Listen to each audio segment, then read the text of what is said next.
บายดีบายดีมื่อนี้สิพามาเอาปลาเนาะดูดหนองเอาปลาใส่งานมืออื่นเนาะงานตอนรับปีใหม่ลาว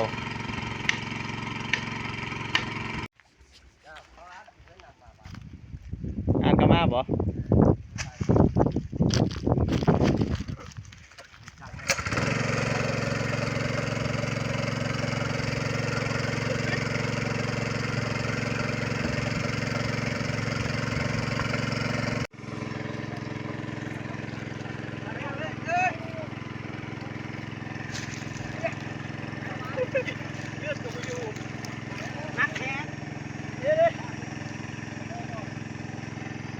โอ้ยบิ๊กบอมได้แต่ขี้ตมอันน่ะโอ้ยสับกันกับปลาตัวเองเลยเอาปลาคือตัวน้อยแท้หมูคูคือได้ตัวใหญ่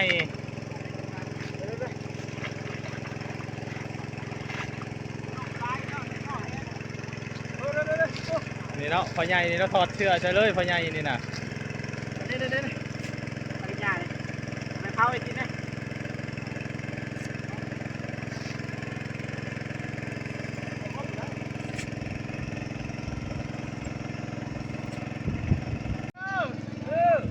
ใช่ใหญ่สำได้ใหญ่สำได้ใหญ่สปาบิ๊กบอมบ่ได้ได้ใหญ่สปาบิ๊กบอมน่ะว้าวใหญ่หลายโยนมามันจับมา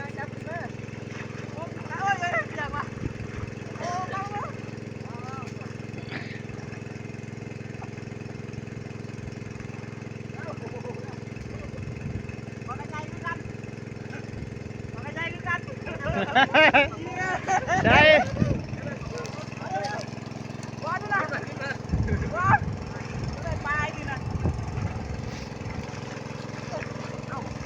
จะตัวหมูกับปลาใหญ่หมูบ่อยากเอาแล้วปลาหน่อยโอ้มันโอ้ขากลายโอเคมีแต่ผู้มั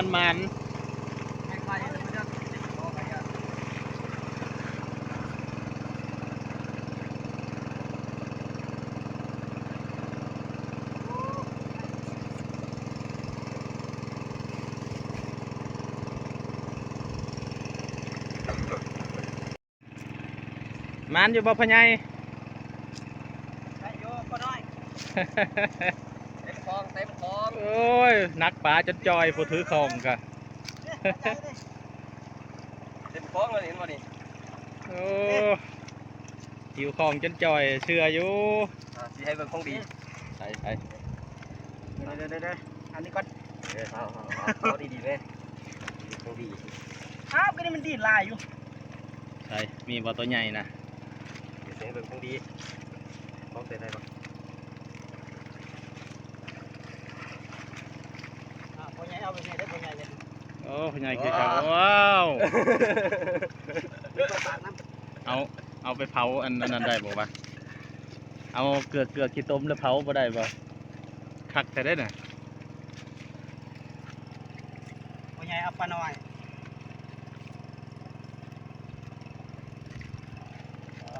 โอ้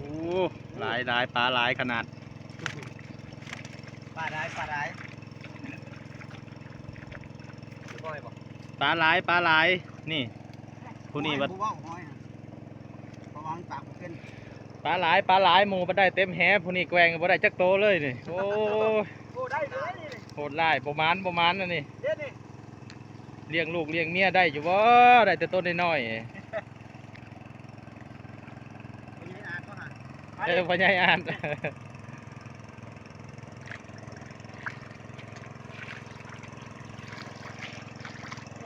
ยวสองตัวล้างเผาขันเลยเนาะดูเอาจนคิดเลยนี่คนอยู่ข้างนั้นก็มียืนถ่าตัวใหญ่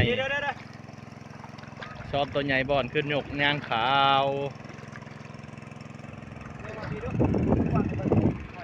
ตาย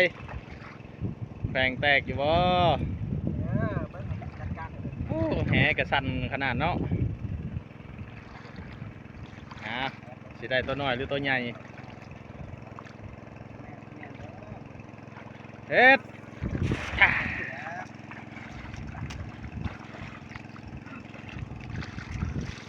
แล้วว่าเราบ่ได้กินหอยด้วยหรอกแต่บ่กินเป็นบ่ได้เลยโอ้ยติดต่อ ว่าเลยนะมันประมาณน่ะ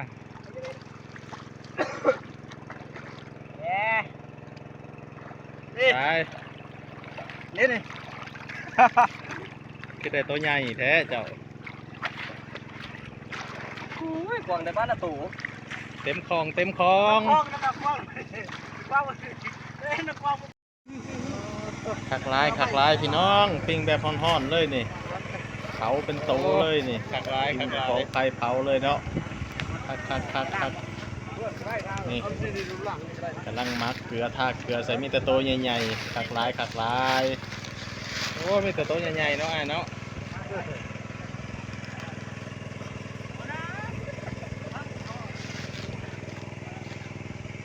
โอ้เต็มคลองเลย สุดยอดดักมันขึ้นนี่นี่